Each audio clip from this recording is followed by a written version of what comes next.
Hello friends, आप सब कैसे हैं। आइए, आशा करते हैं आप अच्छे होंगे। सभी की स्टडी तैयारी ठीक चल रही होगी। दोस्तों, अब कुछ प्रश्न हम जो केवीएस की परीक्षा में पूछे गए हैं बाल विकास शिक्षण विधि से एनालाइज उन प्रश्नों पर डिस्कस करेंगे। ये क्यों, जो भी दोस्त भाई बहनों को जिनका भी बाय बाय इंटरव्यू उस टाइप के प्रश्न पूछे जा सकते हैं, तो इसलिए अपना थोड़ा तैयारी करते रहना। ठीक है, बात करते हैं। आप देख रहे हैं मिस्टर शीश बायो स्टडी यूट्यूब चैनल। अगर आप नए हो तो हमारे यूट्यूब चैनल को सब्सक्राइब कर लेना और लाइक करते रहना। देखिए, नए प्रश्न बहुत अच्छे हैं। केवीएस की परीक्षा में किस टाइप के प्रश्न पूछे गए, देखिए। पहला प्रश्न आपका, सामान्यतः निम्नलिखित में से किस कार्यकलाप में विद्यालय में पक्षपात करने की प्रवृत्ति होती है। पूछा कि कार्यकलाप में विद्यालय में पक्षपात करने की प्रवृत्ति होती है, सामान्य में पूछा है। अगर इस प्रश्न की बात करते हैं, विद्यालय का स्वयं आकलन या कक्षा में अधिगम का आकलन, बालकों द्वारा अधिगम का आकलन, समग्र विकास का यानी कि विकास का आंदोलन। अगर इस प्रश्न की बात कर लेते हैं, तो जो प्रश्न का आंकड़ा जो आंसर कह रहा है कि कक्षा में अधिगम का आकलन, तो बी आंसर इसका ठीक है। देखिए, समानता निम्नलिखित में किस कार्यकलाप में विद्यालयों में पक्षपात करने की मतलब कक्षा में अधिगम का आकलन। दूसरा आंसर सही है। नेक्स्ट प्रश्न आपका, बहुत अच्छे प्रश्न आपके ये। इस टाइप के प्रश्न देखिए, आपकी जो केवीएस की परीक्षा हुई तो उसमें पीछे सीडीपी के प्रश्न पूछे गए, तो ये आपके प्रश्न आपके यूपी टेट की या आपकी कोई सी भी टेट हुआ, मध्य एमपी टेट जो भी हो, सभी के लिए बहुत महत्वपूर्ण प्रश्न रहेंगे। दूसरा प्रश्न है, बालक का औपचारिक अधिगम निम्नलिखित में से कहाँ अधिक होता है। विद्यालय में, गृह, पुस्तकालय, खेल का मैदान में। अगर औपचारिक विद्यालय की बात कर लेते हैं दूसरे प्रश्न की, तो जो दूसरे प्रश्न का जो इशारा कर रहा है हमारा बी आंसर सही है, गृह कार्य। क्योंकि बालक का जो यानी कि अनौपचारिक, औपचारिक औपचारिक या अनौपचारिक अधिगम निम्नलिखित में से कहाँ अधिक होता है। अगर इस प्रश्न की बात कर लेते हैं, तो आपका जो गृह कार्य है उस पर अधिक होता है। तीसरा प्रश्न है, ओटिज्म क्या है। ओटिज्म क्या है। मस्तिष्क विकास से संबंधित विकार है, पेशीय विकार है, संवेदी विकार है, श्रवण विकार है। ओटीए ओटीए विकार क्या है।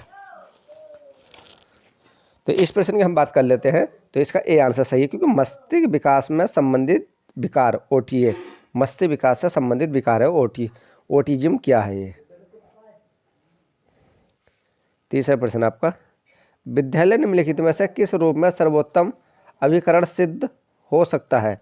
विद्यालय में निम्नलिखित में से किस रूप में सर्वोत्तम अभिकरण सिद्ध हो सकता है। सशक्त अधिगम केंद्र, सशक्त समाजीकरण एजेंसी, कार्यकलाप केंद्र या ज्ञान का प्रकोष्ठ।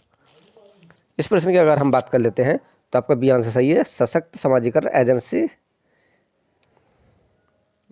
तीसरे का बी आंसर ठीक है इसका। चौथा प्रश्न आपका, सरकारी प्रेस सुविधाओं का उपयोग करने के लिए दिव्यांगजन में न्यूनतम कितने निःशक्तता का होना अनिवार्य है। या जो दिव्यांगजन होते हैं कि न्यूनतम कितने निःशक्तता का होना अनिवार्य है। 25%, 40%, 35% या 50%। अगर हम चौथे प्रश्न की बात कर लेते हैं, कितने प्रतिशत होना अनिवार्य है।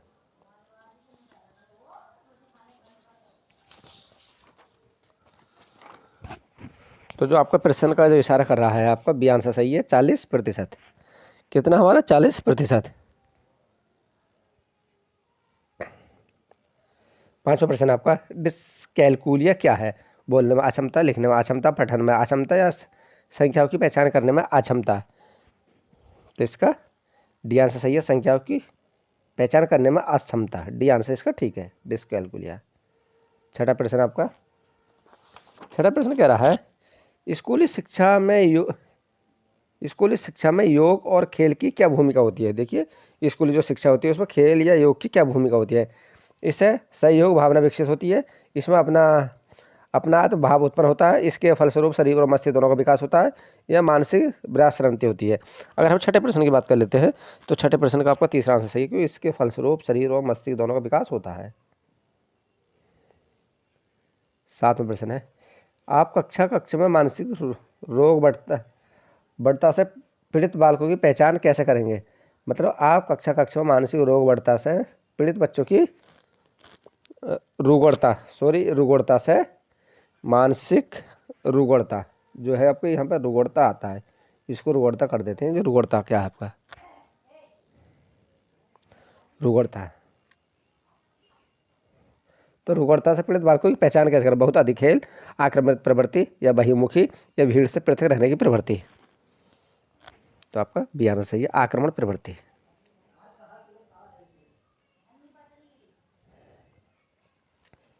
8वां प्रश्न है, जो 8वां प्रश्न है आपका, संस्थागत नियोजन का क्या उद्देश्य है? पर्याप्त धनराशि प्रदान करना, विद्यमान संसाधनों का इष्टतम उपयोग, कार्यशाला और सेमिनार संचालित करना, या अकादमिक उत्कृष्ट की रणनीति विकसित करना। अगर हम 8वें प्रश्न की बात कर लेते हैं तो 8वें का आपका कार्यशाला और सेमिनार संचालित करना, तीसरा आंसर सही है। 9वां प्रश्न आपका, निम्नलिखित में से किस प्रकार की नेतृत्व शैली की आलोचना की जा सकती है? स्वच्छाचारी नेतृत्व, लोकतांत्रिक नेतृत्व, या नौकर नेतृत्व, या रूपांतरकारी नेतृत्व। अगर हम 9वें प्रश्न की बात कर लेते हैं, बहुत अच्छा प्रश्न है। निम्नलिखित किस प्रकार की नेतृत्व शैली की, तो आपका सी आंसर सही है, नौकर नेतृत्व। 10वां प्रश्न आपका, विद्यालय में वार्षिक कैलेंडर का क्या महत्व होता है? सभी वायरिंग गतिविधियां पहले से नियोजित की जा सकती है, व्यवस्थित रूप से सभी प्रकार की परीक्षाएं आयोजित की जा सकती है, विद्यालयों के सभी कार्यक्रम सुगमतापूर्वक या कार्यान्वित किए जा सकते हैं, ये स्कूल में छुट्टी अवकाश की योजना पहले से तैयार की जा सकती है। अगर हम 10वें प्रश्न की बात कर लेते हैं तो 10वें का है, विद्यालयों में सभी कार्यक्रम सुगमतापूर्वक कार्यान्वित किए जा सकते हैं, सी आंसर इसका ठीक है। 11वां प्रश्न है, स्कूल में उत्तम समय सारणी की अनिवार्य आवश्यकता क्या है? लचीलापन, परीक्षा कार्यक्रम की पर्याप्त गुंजाइश, अवकाश के कार्य करने की पर्याप्त गुंजाइश, या अध्यापक विद्यार्थियों अन्य हितधारियों की आवश्यकता पूर्ण करना। अगर हम 11वें प्रश्न की बात कर लेते हैं तो 11वें का डी आंसर इसका ठीक है। 11वें का डी आंसर ठीक है इस प्रश्न का, बहुत अच्छे प्रश्न आपके ये। 12वां प्रश्न है, निम्नलिखित में से किसका कथन है कि शिक्षा पूर्ण जीवन निर्वाह है? किसने कहा था? फ्रोवेल ने, टैगोर ने, डेवी ने, स्पेंसर ने। ये किसने कहा था? तो ये आपका सी आंसर सही है, डेवी ने। किसने कहा था? डेवी ने। 13वां प्रश्न है, निम्नलिखित में से किसे विद्यालय उद्योग का संबंध सुनिश्चित होता है? वेबसाइट, प्रशिक्षण कार्यक्रम, सेमिनार का आयोजन, या विद्यालय द्वारा उद्योग जगत के दौरे की व्यवस्था करना। अगर 13वें प्रश्न की बात कर लेते हैं तो 13वें का आपका जो इशारा जा रहा है आपका सी आंसर सही है कि विद्यालय द्वारा उद्योग जगत के दौरे की व्यवस्था करना। 14वां प्रश्न है, 14वां प्रश्न पूछा है कि शिक्षा का अधिकार जो अधिनियम 2009 के अनुसार अध्यापक के लिए एक सप्ताह में न्यूनतम कितने घंटे निर्धारित किए गए हैं? 36, 33, 45 या 50। तो कितने किए गए हैं इसमें? 36 घंटे, ये आंसर इसका ठीक है। 15वां प्रश्न है, विद्यालय पाठ्यचर्या का नाम प्रस्तावित अभिकल्प क्या है? 4+3+4+4, दूसरा है 5+3+3+4।